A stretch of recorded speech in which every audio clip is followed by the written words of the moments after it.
जय जगदंब नमो आदेश. मी प्राध्यापक आंधळे सर आपलं ह्या व्हिडिओमध्ये सहर्ष स्वागत करत आहे. आजचा जो विषय आहे, खरं पाहता हा विषय एक प्रकारचं माझं चिंतन आहे. चिंतन यासाठी की काही विषय असे असतात की जे स्वतःचा विचार करायला भाग पाडतात. त्यापैकी आजचा एक व्हिडिओ. घडलं काय की तुमच्या सर्वांना कल्पना आहे, आपल्या चॅनलच्या दर्शकांना सुद्धा कल्पना आहे की मी प्राध्यापक मुकुंद आंधळे स्वतः पेशाने एक शिक्षक आहे.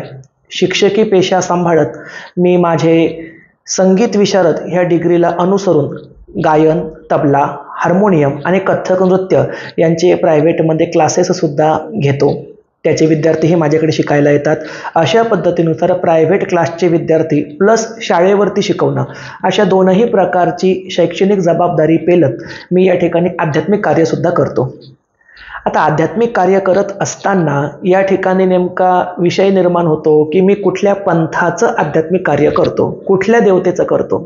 तर सर्वांनाच माहिती आहे, आपल्या चॅनलचंच नाव आहे जगदंबा देवी संस्थान देऊळगाव राजा. देऊळगाव राजा हे माझ्या गावाचं नाव आणि जगदंबा देवी संस्थान हे आमच्या संस्थेचं नाव. म्हणजेच मी जगदंबेचा भक्त आहे, म्हणजेच मी शक्ती उपासक आहे, म्हणजेच मी शाक्तपंथीय आहे. हे या ठिकाणी तर स्पष्ट होतच आहे. परंतु त्यासोबतच माझी एक वेगळी ओळखसुद्धा आहे, ती अशी की आम्ही पिढीजात पद्धतीचे नाथपंथी आहोत. पिढीजात पद्धती म्हणजेच कुळ पद्धत. कुळ पद्धत म्हणजे मी, माझ्या आधीची जी पिढी असेल ती, त्यांच्या आधीची पिढी, त्यांच्याही आधीची पिढी, अशी पिढ्यानं दर पिढी जर एखादा पंथ घरामध्ये चालत आलेला असेल तर त्याला कुळपंथ असं म्हटलं जातं. उदाहरणार्थ, मला जे आमच्या कुळाचे प्रवर्तक आठवतात ते त्या ठिकाणी असणारे गैबाजीनाथ घुगे. गैबाजीनाथांच्या नंतर नाथपंथ पुढे चालला म्हसाजीनाथ घुगे. म्हसाजीनाथांच्या नंतर तो चालला मैनाजीनाथ घुगे. त्यानंतर तो आला गुणाजीनाथ घुगे. त्यानंतर तो आला माझे स्वतःचे रक्ताचे आजोबा किसनराव म्हणजे किसननाथ घुगे, जे स्वतः पेशाने पोलीस होते.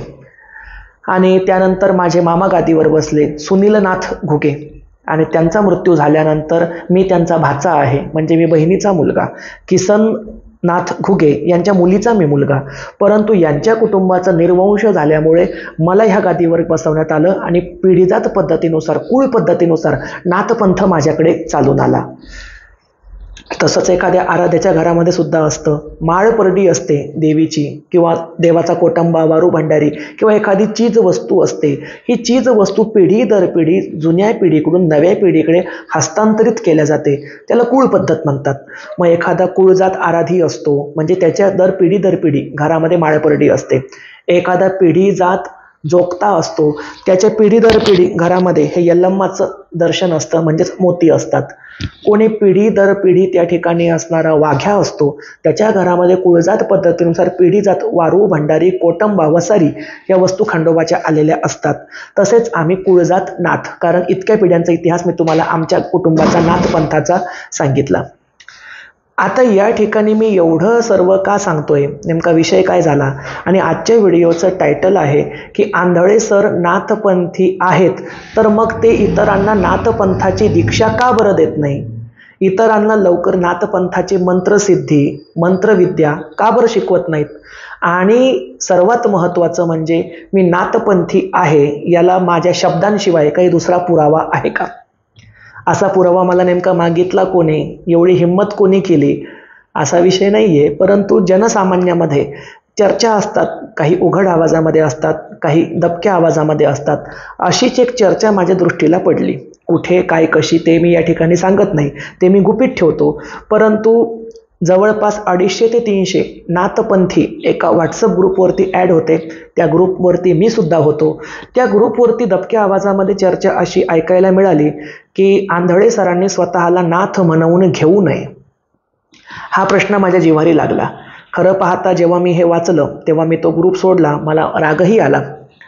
परंतु ज्या वेळेला मी हा विषय माझ्या इतर जवळच्या शिष्यांना सांगितला, जे नेहमी 24 तास माझ्यासोबत असतात, त्यांना, की अरे बाबा, आत्तापर्यंत कोणी माझ्या नाथपंथावरती शंका घेण्याची हिंमत दाखवली नाही किंवा विचार केला नाही, कारण आम्ही तसे प्रसिद्ध आहोत.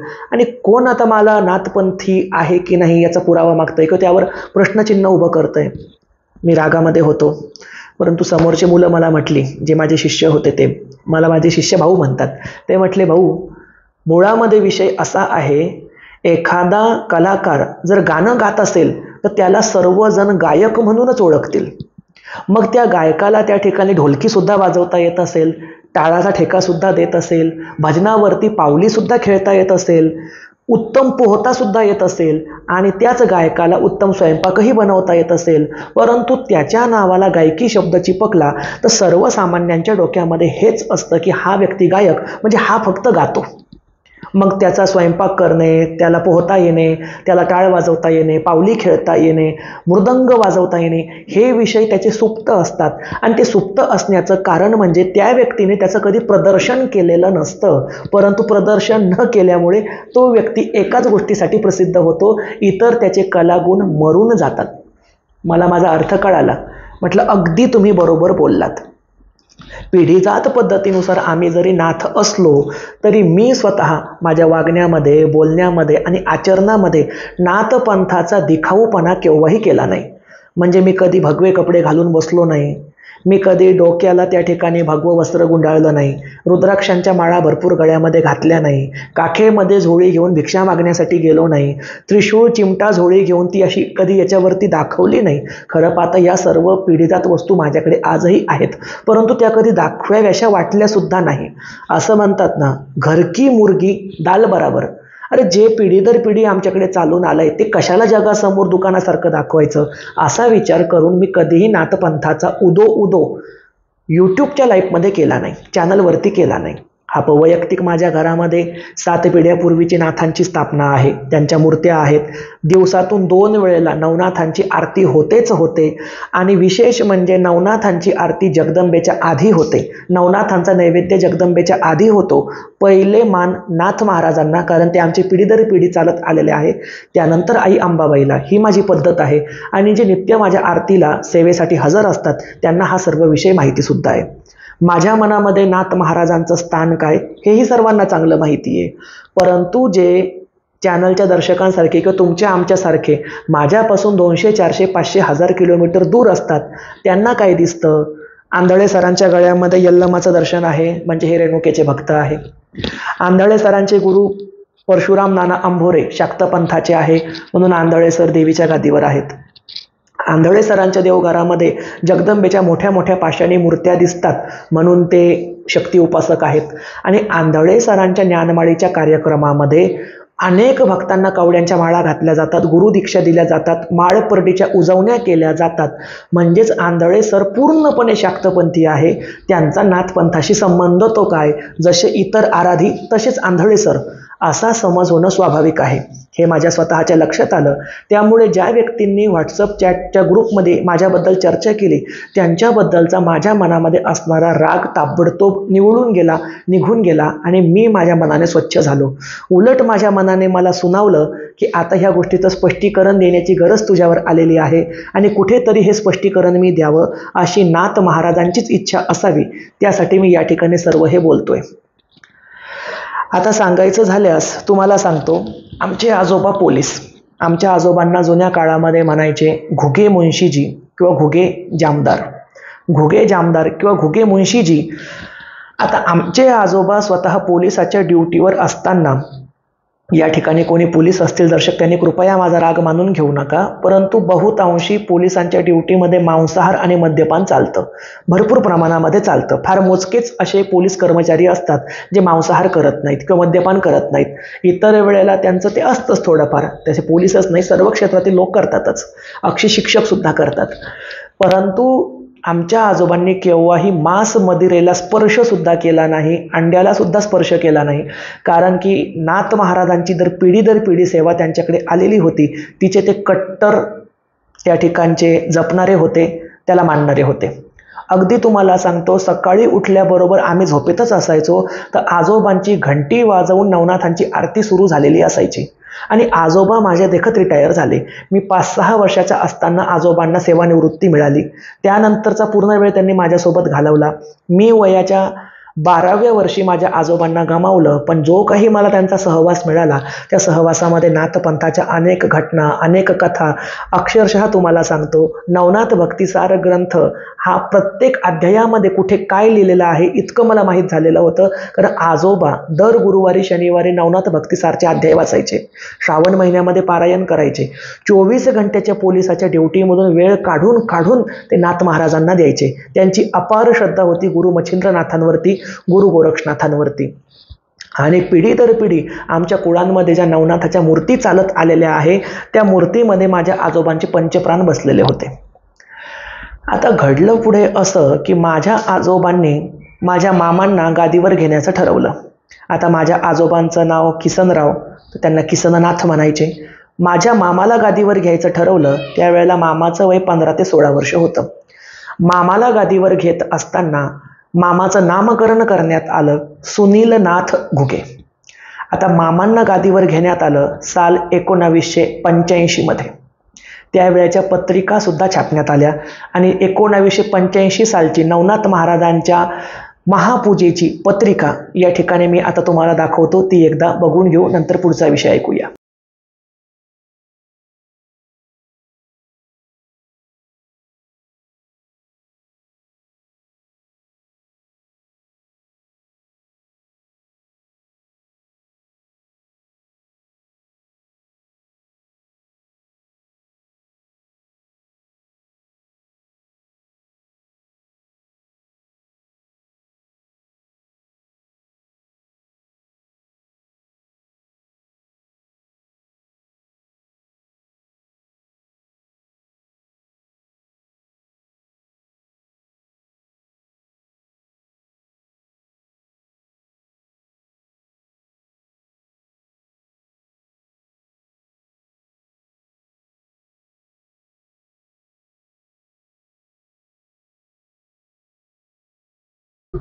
आता या ठिकाणी तुम्ही जी पत्रिका वाचली असेल ती तुम्हाला स्क्रीनवरती उभी दिसते की आडवी दिसते मला माहीत नाही, कारण खरं तुम्हाला सांगतो मला व्हिडिओचं एडिटिंग अजिबात जमत नाही.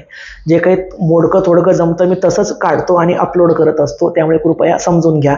जर उलटी दिसत असेल तर मोबाईल वाकडा करून ती तुम्ही वाचून घ्या.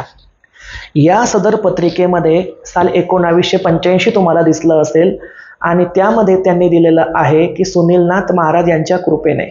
आता काही जणांना वाटेल की माझ्या मामांच्या कृपेने का, कारण जो गादीवर बसतो तो गुरुस्थान प्राप्त करतो. आजोबांनी गादीचा त्याग केला आणि 1985 मध्ये ही गादी माझ्या मामांना दिली. मामाने ह्या गादीचा प्रतिपाळ साल 2000 पर्यंत अगदी व्यवस्थितपणे केला, 15 वर्ष व्यवस्थित केला. परंतु साल 2000 मध्ये माझ्या मामाच्या आयुष्यामध्ये काही वाईट घटना घडल्या. तो व्यसनाला लागला. जे मामा कधीही व्यसन करत नव्हते ते मामा 2-3 दिवसाआड दारू प्यायला लागले, मांस भक्षण करायला लागले आणि त्याच क्षणी त्यांना स्वप्न दृष्टांत झाला. स्वप्नामध्ये गुरु मच्छिंद्रनाथ त्यांना बोलले की तू माझ्या गादीचा 7 पिढ्यांचा भंग केलेला आहेस, मी तुझ्याजवळ थांबणार नाही. बरं माझा मामा नेमका काय करायचा, तर माझा मामा हा स्वतः त्या ठिकाणी MA BEd इंग्लिश एवढं त्याचं शिक्षण झालेलं होतं. तो स्वतः DEd कॉलेजवरती प्राध्यापक होता, परंतु तरी त्याला नाथांचा संचार यायचा. तो लोकांना जे सांगेल ते खरं व्हायचं. त्याच्या हाताला गुणमान होता, चांगलं नाव होतं, परंतु व्यसनाच्या नादी लागून मामाने सर्व गमावलं. आता मामा असा व्यसनी निघाल्यामुळे आणि आजोबांना प्रचंड चिंता लागल्यामुळे आजोबांनी पुढच्या पिढीचं रूप माझ्यामध्ये शोधलं. मी माझ्या आजोबांच्या मुलीचा मुलगा. किसनराव हे माझ्या आईचे वडील. माझे आई आणि वडील फार लहानपणी मृत्यू पावले आणि माझा प्रतिपाळ माझ्या आजोबांनी केला. आता साहजिकच वडिलांची जागा आजोबांनी घेतली, त्यामुळे मी वडिलांच्या स्थानी आजोबाला मानू लागलो. मग माझ्या आजोबांचा जो देव, माझ्या आजोबांची जी गादी तीच गादी माझी, ही संकल्पना माझ्या मनामध्ये लहानपणापासून रूढ झाली आणि त्या ठिकाणी लहानपणापासून मला प्रचंड प्रमाणामध्ये आकर्षण आणि आसक्ती नवनाथांबद्दल वाटतच होती. मला सुद्धा वाटायचं की माझा मामा जसा गादीवरती बसून लोकांची कोडी सोडवतो, नाथ महाराजांच्या नावाने लोकांना सांगतो, तसं मी काहीतरी करावं. ही माझी लालसा आजोबांनी बालपणी ओळखली आणि त्यांनी मला ह्या विषयामध्ये पारंगत करायला सुरुवात केली. मी वयाच्या 12व्या वर्षी पूर्ण झालेलो होतो, 13वं वर्ष लागणार होतं आणि आजोबांचा मृत्यू आला. ते बिमार होते प्रचंड. त्यांनी मला जवळ घेतलं, मला लाडाने आणू म्हणायचे, माझ्या डोक्यावरून हात फिरवला. मला म्हटले, आणू म्हटलं हा अण्णा बोला. अण्णा म्हणायचो मी त्यांना. अण्णा बोला, मला तुला काहीतरी द्यायचं आहे. मला वाटलं काय देतात. चाब्या दिल्या, सांगितलं ते संदूक उघड. त्या संदुकामध्ये पिढीजात नाथांची 2 बीरकंगणं होती, जुन्या मंत्रांच्या वह्या होत्या, बाड होतं आणि नाथांचा लिहिलेला इतिहास होता. ते सर्व भगव्या कपड्यामध्ये बांधलेलं बाड माझ्याकडे घेऊन ये म्हटले. मी घेऊन आलो. पलंगावर पडल्या पडल्या 1.5 महिना आजोबांनी माझ्या मागे ते मंत्र मला माझ्याकडून खोकवून घेतले आणि त्यांच्याकडची विद्या मला देऊन टाकली. बीरकंगण मला देऊन टाकले आणि माझ्या उजव्या कानामध्ये पिढीजात पद्धतीनुसार जो नाथ महाराजांचा गुरुमंत्र 7 पिढ्यांपासून चालत आलेला आहे तो मला दिला आणि माझ्या कानामध्ये ही कर्णमुद्रिका आजोबांनी त्यांच्या हाताने घातली. त्यांच्या कानातील काढून माझ्या कानात घातली. आता मी हल्ली उजळून घेतली आहे, तेव्हाची लहान होती. आणि सांगितलं, सुनील कामातून गेलेला आहे, तो व्यसनी झालेला आहे. माझी पुढची पिढी तू. माझ्या आत्म्याला शांतता भेटणार नाही. मला वचन दे की माझ्या नाथ महाराजाला तू कधी अंतर देणार नाहीस. मी आजोबांना वचन दिलं. आजोबांनी त्यांची मच्छिंद्रनाथांची, गोरक्षनाथांची आणि दत्तात्रयाची मूर्ती माझ्या हातामध्ये दिली आणि त्यानंतर 1.5 महिन्यामध्येच आजोबा एक्सपायर झाले, ते वारले. आजोबा वारल्यानंतर तो धसका माझ्या मामांनी घेतला. वडील गेल्यामुळे तो आणखीन खचला. त्याने जास्त प्रमाणामध्ये दारू प्यायला सुरुवात केली. त्याच्या शरीरावरती दारूचा परिणाम झाला आणि आजोबांच्या मृत्यूनंतर तब्बल 9 महिन्यामध्येच मामाने सुद्धा देह ठेवला आणि अशा पद्धतीनुसार घुगे खानदानीचा संपूर्णपणे निर्वंश झाला आणि त्यांचे जे काही देव होते, नाथपंथ होता, तो माझ्याकडे चालून आला. घुगे खानदानीचा वारसा आंधळे खानदानीकडे आला, जो आज मी सांभाळत आहे. आता आमच्या या खानदानीमध्ये नाथपंथ कसा आला ती पण तुम्हाला कथा सांगतो. कथा मोठी रंजक आहे. असं सांगतात की पिंपळखुटा नावाच्या गावामध्ये यांची जुनी पिढी राहत होती. तर त्यांचं मला नाव आता माहीत नाही, त्या जुन्या पिढीचं काय होतं ते, कारण 7 पिढ्यांची नावं मला माहिती आहे. त्याच्या आधीची कुठली तरी पिढी होती. तर ते प्रचंड मांसाहारी होते. दररोज त्यांना मांस लागायचं. कधी त्या ठिकाणी ते घोरपड पकडून आणून खायचे, कधी ससे पकडायचे, कधी फासे टाकून लाहुरी आणि चित्तर नावाचा पक्षी पकडून खायचे, कधी कोंबड्या, बकरं, नेहमी मांसाहार असायचा. अशा ह्या मांसाहारी कुटुंबामध्ये एके दिवशी शेतामध्ये त्या आमच्या पूर्वजाने फासे लावले होते आणि फास्यामध्ये त्यांनी ससे पकडले होते. पांढऱ्या रंगाचा मोठा ससा पकडला म्हणे आणि तेवढ्यामध्ये तिथे 2 नाथ योगी आले, जे अतिशय तेजपुंज होते, तेजस्वी होते. त्यांच्या काखे जोडी होती. त्यांनी अलख निरंजन आदेश म्हणून ह्या व्यक्तींकडे भिक्षा मागितली, जशी अडबंगीनाथांकडे गोरक्षनाथांनी मागितली होती. आता तशीच भिक्षा आमच्या पूर्वजांकडे मागितली. या नाथ योग्यांना पाहून आपल्या जवळची कांदा भाकर काय असेल ती त्यांनी त्यांना भिक्षा म्हणून दिली. नाथ योग्यांनी विचारलं, हमें यहाँ पे बस्ती में रुकना है, जगह मिलेगी क्या? हे म्हटले, बाबाजी आप हमारे घर में रहो. आणि जवळजवळ ते नाथ योगी 4 ते 5 महिने स्वतःच्या तपसाधनेसाठी आमच्या पूर्वजांच्या गाईच्या गोठ्यामध्ये झोपायचे. घरात झोपत नसे, कारण घरामध्ये मांसाहार असे. गावामध्ये भिक्षा मागायचे, दिवसभर मारुतीच्या देवळामध्ये जाऊन तपश्चर्या करायचे. असा त्यांचा क्रम सुरू झाला. एके दिवशी आमच्या त्या पिढीच्या त्या पुरुषाला, मूळ पुरुषाला ते नाथ योगी बोलले, तू मांसाहार का सोडत नाहीस? ही जीव हत्या का करतोस? मग ते म्हटले, मी मांसाहार सोडून काय करू? ते म्हटले, तू जनकल्याण कर, मी तुला विद्या देतो. आणि त्या नाथ योगींनी मांसाहार सोडण्याची शपथ आमच्या त्या पूर्वजांकडून घेतली. त्यांच्या कानामध्ये मुद्रिका घातली, कानामध्ये नाथ महाराजांचा मंत्र दिला आणि स्वतःच्या झोळीतील गुरु गोरक्षनाथांची आणि मच्छिंद्रनाथांच्या 2 मूर्त्या आमच्या पिढीच्या हातात दिल्या आणि सांगितलं, आजपासून हाच तुमचा देव. आणि त्या दिवसापासून आमच्या पूर्वजांनी स्वतःच्या सर्व इतर देवी देवतांची सेवा बंद करून टाकली आणि फक्त नवनाथांचीच सेवा सुरू झाली. हाच वारसा पिढी दर पिढी चालत आला. त्या योगींनी जी नाथविद्या शिकवली तीच विद्या पिढी दर पिढी माझ्या आजोबांपर्यंत आली, जी आज माझ्याजवळ आहे. आता हा जो काही इतिहास घडलेला आहे, या इतिहासामध्ये सांगायची रोचक गोष्ट अशी की आमच्या पिढीमध्ये अगदी माझ्या आजोबांपर्यंत कुठल्याही देवी देवतेच्या पाया पडायला माझे आजोबा गेले नाही, मामा गेले नाही. अक्षरशः कुलस्वामिनी तुळजाभवानी महाराष्ट्रामध्ये कुठला असा नाथभक्त सापडणार नाही जो कधी तुळजापूरला गेला नसेल, जेजुरीला गेला नसेल. आमच्या खानदानीचं कोणीही कधीच तुळजापूर आणि जेजुरीला गेलं नाही. एवढंच काय तर कधी गणपतीच्याही पाया पडले नाहीत. मी आजोबांना म्हणायचो, अण्णा शेजारच्या घरी गणपती बसवला, मला गणपती बसवू द्या ना. अण्णा मला म्हणायचे, आजोबा म्हणायचे, नाही रे पोरा, आपल्याला दुसरा देव करायचाच नाही, आपला देव एकच, गुरु गोरक्षनाथ, गुरु मच्छिंद्रनाथ. यावरून तुम्ही अंदाज घ्या किती पिढी किती कट्टर असावी. परंतु यांच्या 7 पिढ्यांमध्ये कधीच यांनी देवी देवतांची सेवा केली नाही आणि कदाचित त्याचंच फळ म्हणून की काय, माझ्यामध्ये हे सर्व गुण उतरले आणि मला वयाच्या 12व्या वर्षानंतर शाक्तपंथाकडे ओढ लागली, आकर्षण लागलं आणि त्यामध्ये इंटरेस्ट वाटायला लागला. मी शाक्तपंथ स्वीकारला आणि आज मी तुम्हाला सांगतो, माझ्या श्वासामध्ये, रक्तामध्ये, माझ्या रोमारोमामध्ये, अगदी घामामध्ये सुद्धा शाक्तपंथ ठासून ठासून भरलेला आहे. माझे परमपूज्य गुरु परशुराम नाना अंभोरे यांनी मला 3 वर्ष माळपर्डी दिली नव्हती, ज्ञानमाळ केली नव्हती. त्याचं कारण काय? नाना मला म्हणायचे, अरे भडव्या, ते मला शिव्या देऊनच बोलतात बरं का आजही, अरे भडव्या, तू नाथपंथी, तू माझ्या अंबाबाईची माळपर्डी घेतल्यावर तिला फेकून देशील आणि नाथनाथ म्हणत बसशील, मी माझ्या आईची माळपर्डी तुला देणार नाही, तू तिचा अपमान करशील. म्हटलं नाना, मी जीवापेक्षा जास्त आई अंबाबाईला सांभाळेल, नवनाथांनाही सांभाळेल, अंबाबाईला सुद्धा सांभाळेल. नानांना भरोसा येत नव्हता. मी जेव्हा 3 वर्ष त्यांची चाकरी केली, त्यांच्या सेवेमध्ये राहिलो, हाल अपेष्टा कष्ट सहन केले आणि जेव्हा नानांना पूर्ण खात्री पटली की हा पोरगा अंबाबाईसाठी स्वतःचा जीव एका क्षणात काढून देऊ शकतो, त्या 3 वर्षानंतर नानांनी माझी ज्ञानमाळ केली आणि मला शाक्तपंथी बनवलं. सांगायचा उद्देश असा आहे की माझ्या रक्तामध्येच आणि पिढीजात पद्धतीनुसार हा नाथपंथ मिसळलेला आहे. त्यामुळे मी त्याचा कोणाला पुरावा द्यावा, एक्सप्लेशन द्यावं अशी अजिबात आवश्यकता वाटत नाही. पण कुठंतरी एक भाव निर्माण झाला की आपण जी गोष्ट दाबून ठेवतो, लपवून ठेवतो, ती गोष्ट आपल्याकडे नाहीच असा गैरसमज सुद्धा निर्माण होतो. दुसरं एक कारण म्हणजे एका व्यक्तीकडे असून किती अधिकारी असाव्या, किती ज्ञान असावं, किती पंथ असावे याबद्दल सुद्धा शाश्वती नसते. अनेकांना तो विषय खोटा वाटतो. जसं बघा, मी तुम्हाला उदाहरण सांगतो. माझ्या संगीताच्या क्षेत्रामध्ये मी संगीत विशारद आहे, म्हणजे मी गायन ह्या विषयामध्ये विशारद पदवी प्राप्त केली आहे, हार्मोनियम ह्या विषयामध्ये विशारद पदवी प्राप्त केली आहे, कथ्थक नृत्य ह्या विषयामध्ये विशारद पदवी प्राप्त केलेली आहे आणि 5 ते 6 परीक्षा तबल्याच्या सुद्धा दिलेल्या आहेत. एका विषयामध्ये जर तुम्हाला विशारद व्हायचं असेल तर तुम्हाला 7 वर्ष द्यावी लागतात. म्हणजे बघा, गायन, हार्मोनियम आणि कथ्थक नृत्य मिळून 7 × 7, 7 × 2 = 14, 7 × 1 = 21 आणि तबल्याची 5 वर्ष.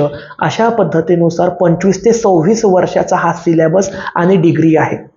पण ही सर्व डिग्री आणि सिलेबस मी ध्येय वेडेपणाने फक्त 15 वर्षामध्येच पूर्ण केला.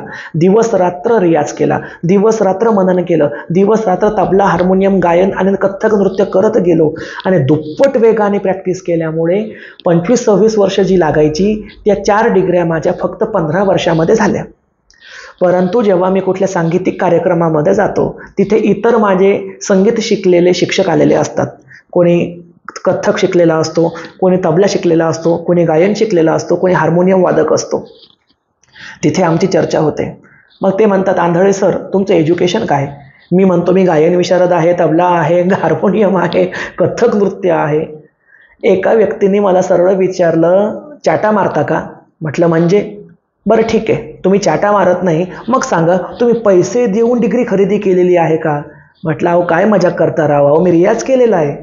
नाही म्हटले, आम्हाला 7 वर्ष लागले एक डिग्री करायला, त्यातही शेवटच्या वर्षामध्ये आम्ही नापास झालो. तुम्ही कसं काय 4-4 विषयामध्ये 15 वर्षामध्ये पूर्ण केलं? भानगड काय? भानगड हीच की मला ध्येय होतं, वेड होतं, मी ते केलं. परंतु इतर माझ्या संगीत शिकलेल्या शिक्षकांना ते खोटं वाटतं. पण माझ्याकडे पदवी आहे, सिलेबस आहे, माझ्याकडे विद्यार्थी शिकतात आणि आजही माझी स्टेजवर चढल्यास कोणी फरमाईश केली ताबडतोब मी एकाच वेळेला गायनही दाखवू शकतो, लगेच तबलाही वाजवून दाखवू शकतो. तुम्ही म्हणाल ते गाणं, धून किंवा राग रागिनी मी हार्मोनियमवर वाजवू शकतो आणि नृत्यसुद्धा करू शकतो. आहे माझ्याकडे कॅपॅसिटी. म्हणून मी छाती ठोकपणे सांगतो, होय मी 4-4 विषयामध्ये विशारद आहे, पारंगत आहे. तसाच विषय धार्मिकतेचा आहे. नाथपंथ माझ्या पिढी दर पिढी चालत आलेला आहे. त्याची विद्या, मंत्र, बीरकंग, नाथांच्या मूर्ती हा वारसा मला आजोबांकडून मिळाला. मी तो लपवू कशाला? तो माझ्याकडे आहेच आहे. शाक्तपंथ नानांनी दिला, तो माझ्याकडे आहेच आहे. शिवपंथ स्वामी सुभाषचंद्र सरस्वती या संन्याशी योगींनी मला दिला, तो माझ्याकडे आहेच आहे. आता कुठल्या व्यक्तीला जर असं वाटत असेल की एकट्या आंधळे सरांकडे एक तर फक्त नाथपंथच पाहिजे होता किंवा शाक्तपंथ पाहिजे होता किंवा हे शिवपंथी पाहिजे होते, हे तिन्ही पंथ कसं काय सांभाळू शकतात? मी तेच उत्तर देईल. ध्येय होतं, वेळ होतं, जिद्द होती म्हणून सांभाळतो.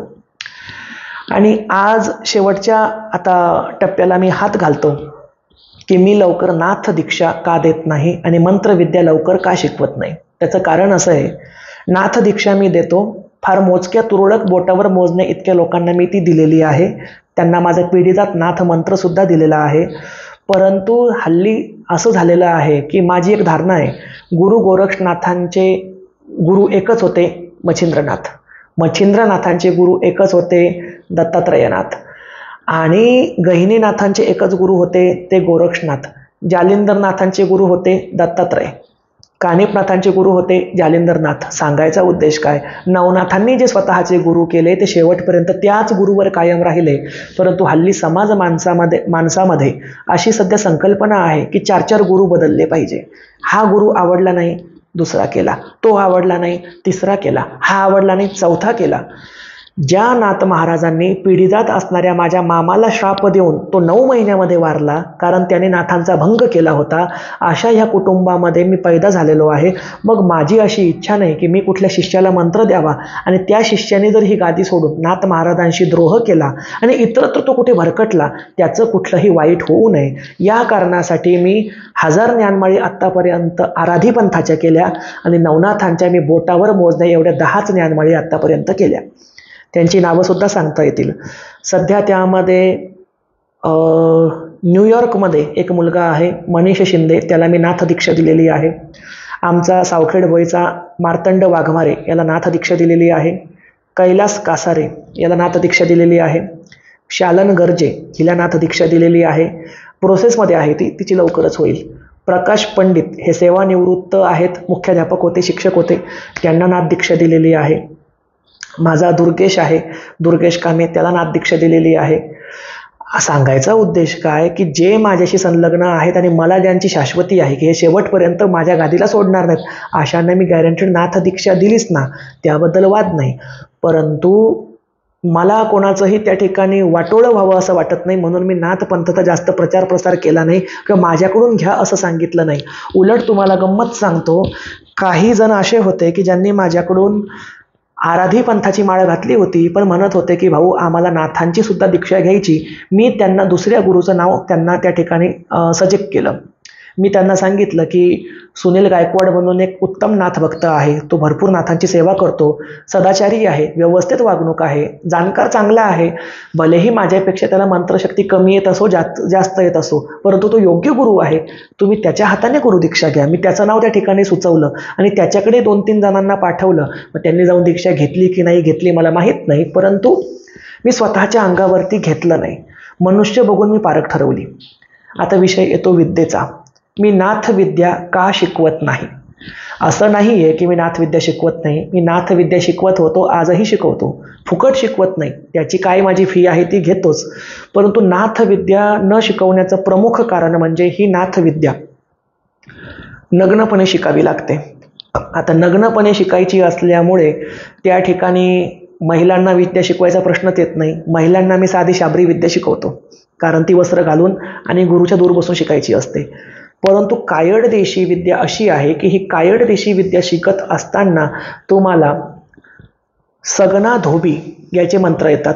सगना धोबी हा एक धोबी समाजाचा नाथसेवक होता, ज्याला त्या ठिकाणी कनिष्ठ वीर म्हणून एक उपाधी प्राप्त आहे. सगना धोबी हा संपूर्णपणे नग्न राहून साधना करायचा. त्याचे मंत्र ज्या ज्या विद्येमध्ये आलेले असतात ते बरेच मंत्र सिद्ध करताना नग्नपणे करावे लागतात. तुम्हाला गुरुच्या समक्ष, पुरुष आणि पुरुषाच्या समक्ष नग्न होऊन बसावं लागतं. वेळप्रसंगी अंगावरती अंडरविअर ठेवता येते, वेळप्रसंगी लंगोटी लावल्या जाते, बहुतांशी वेळेला नग्न होणं शिकावं लागतं. मी सुद्धा माझ्या आजोबांच्या समोर नग्न होणं शिकलेलो आहे, स्पष्टपणे खरं खरं सांगतो, खोटं मला बोलायचं नाही. परमपूज्य परशुराम नानांनी जी काही विद्या शिकवली त्यांच्या पदरची, तीही त्यांनी मला नग्न होऊन शिकायला लावली. आता मी स्वतः या पातळीवर जाऊन विद्या शिकलो. माझी इच्छा नाही की कोणी माझ्यासमोर कपडे काढून पुरुषाने बसावं. भलेही मी पुरुष आहे, तेही पुरुष आहेत, पण नको. पण तरीही जे अति आग्रही असतात, अशा अति आग्रही भक्तांना मी विद्या नक्की शिकवतो. व्हिडिओ खरं पाहता या ठिकाणी मी कधी दाखवला नसता, पण विषयाने विषय निघलेला आहे. तर आत्ता मागच्या अमावस्येला माझे 4 शिष्य माझ्याकडे मंत्राची बॅच आहे माझी, तर त्या बॅचमध्ये शिकायला आलेले होते. त्यांना मी एक कायदेशी मंत्र शिकवत आहे. तो मंत्र शिकवत असताना ते फक्त अंतर्वस्त्रावरती बसलेले आहेत. तो व्हिडिओसुद्धा मी या ठिकाणी पोस्ट करतो. काही लोकांना वाईट वाटेल की बाबा हे अंडरविअरवरती मंत्र म्हणतायत आणि सरांनी असा व्हिडिओ का पोस्ट केला, परंतु लोकांना कारण कळलं पाहिजे. माय बहिणी असतील तर त्याने तेवढा व्हिडिओ स्किप करा आणि पुढचा बघा. आपण तो व्हिडिओ या ठिकाणी आता बघूया. तारस पीपल के झाड़ चले, खड़े खड़े खड़े क्या देखते हो, खड़े खड़े खड़े क्या देखते हो, जिसका किया उस पे जा पड़े, जिसका किया उस पे जा पड़े, ना पड़े तो माता अंजनी के दूध की कसम, ना पड़े तो माता अंजनी के दूध की कसम। फुल मंत्री बादशाह का शिंदेपुरी, फुल मंत्री बादशाह का शिंदेपुरी, क्या देखते हो, खड़े खड़े खड़े खड़े क्या देखते हो, जिसका किया उस पे जा पड़े, जिसका किया उस पे जा पड़े, ना पड़े तो माता अंजनी के दूध की कसम, माता अंजनी के दूध की कसम। फुल मंत्री बादशाह, फुल मंत्री बादशाह, कायड देशी बंगाली विद्या उस पे जा पडे म्हणजे काय आहे, जर कोणी वाईट व्यक्तीचा प्रयोग केला असेल, करणी भानामती चेडा सोडला असेल, या मंत्राच्या उपयोगाद्वारे आपण आपल्यावरती आलेलं किंवा आपल्या भक्तावरती किंवा आपल्या पेशंटकडे आलेलं जर काही वाईट शक्ती असेल ती समोरच्यावर पलटून लावू शकतो. म्हणजे तिथे काय आहे, सफेद घोडा सफेद जीन उपर बैठी ममद्या पीर, म्हणजे हा ममद्या पीर साहेबाचा मंत्र आहे. आता या ठिकाणी जेवढे काही पीर आणि वीर आहे त्याच्यामध्ये ममदे वीराचं स्थान वरच्या लेवलला असतं. म्हणजे जर कोणी काही जरी वाईट शक्ती सोडली असेल तर हा ममदे पीर काय करतो, ती शक्ती त्या समोरच्या व्यक्तीवरती पलटवतो. मग कोणी आपल्यावर पिसाच्य सोडो, भूतबाधा सोडो, कोणी एखादा चेडा सोडो किंवा कोणी आपल्याला काही मूठ प्रयोग वगैरे केलेला असेल त्या प्रसंगी आपण हा मंत्र त्या ठिकाणी वापरू शकतो. याची सिद्धी अशी आहे, तुम्ही याला 108 वेळेला आपापल्या देवघरावरती सिद्ध करायचं. 108 वेळेला सिद्ध झाल्यावरती मारुती रायाला जाऊन एक नारळ फोडायचा, मारुती रायाला चमेलीच्या तेलाचा दिवा लावायचा, एक लंगोट अर्पण करायची, 2 बुंदीचे लाडू अर्पण करायचे. हे सर्व साहित्य मारुतीला शनिवारी किंवा मंगळवारी अर्पण करायचं आणि त्यानंतर घरी येऊन 108 वेळेला ह्या मंत्राचा जाप करायचा. ह्या मंत्राचा जाप करत असताना स्वतःच्या शरीरावरती अंडरवियर शिवाय दुसरं कुठलंही वस्त्र नसावं. जेवढी आपली कायदेशी विद्या आहे ही कपडे काढूनच शिकावी लागते आणि महिलांना तर शिकायलाच वर्जित आहे. महिलांनी कायदेशी शिकूच नाही कारण कपडे काढावे लागतात म्हणून. ठीक आहे. आता इथे जी तुम्ही प्रोसेस बघितली, या प्रोसेसनुसार ही विद्या शिकायची असते. या आधी सुद्धा 2 बॅचेस शिकून गेलेल्या आहे, ज्यामध्ये नंदकिशोर लांडे आहे, ज्यामध्ये महेश घनाते थोडाफार शिकला आहे, नितीन घावरे आहे आणि इतरही काही जण होते. या सर्वांना मी या ठिकाणी अंडरवेअरवरती बसूनच आणि ओल्या वस्त्रानिशी हे मंत्र शिकवलेले आहेत. पुढेही माझी पद्धत तीच आहे. काही मंत्र तर संपूर्णपणे नग्न होऊन शिकावे लागतात, ते तर मी इथे दाखवू शकत नाही.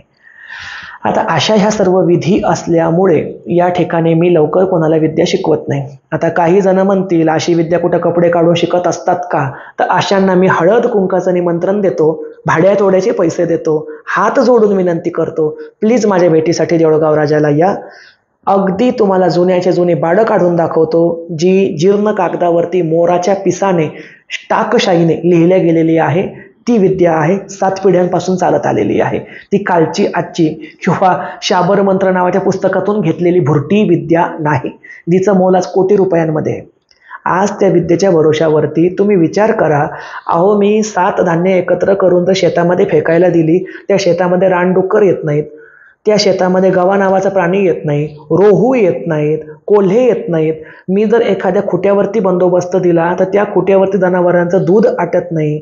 आज एखादं जनावर किती बिमार असू द्या, मी तिथे दवा पाणी नाथांच्या नावाने केली, ते जनावरून उठून उभं राहतं. आज माझ्या हाताने नागिन उतरली तर नागिन नावाचा चर्मरोग एका दिवसात बरा होतो, अर्ध डोकं उतरतं, पोट शिशी उतरते, छातीमध्ये येणारी कळ थांबते, भानामतीच्या उचक्या थांबतात, रक्ताची लघवीची संडास थांबते, अंगावरून जाणारा मासिक पाळीचा पांढरा आणि लाल स्त्राव थांबतो. ही सर्व उदाहरणं आहेत. मला या ठिकाणी माझा प्रचार प्रसार करायचा नाही, कारण मी ऑलरेडी प्रसिद्ध आहे.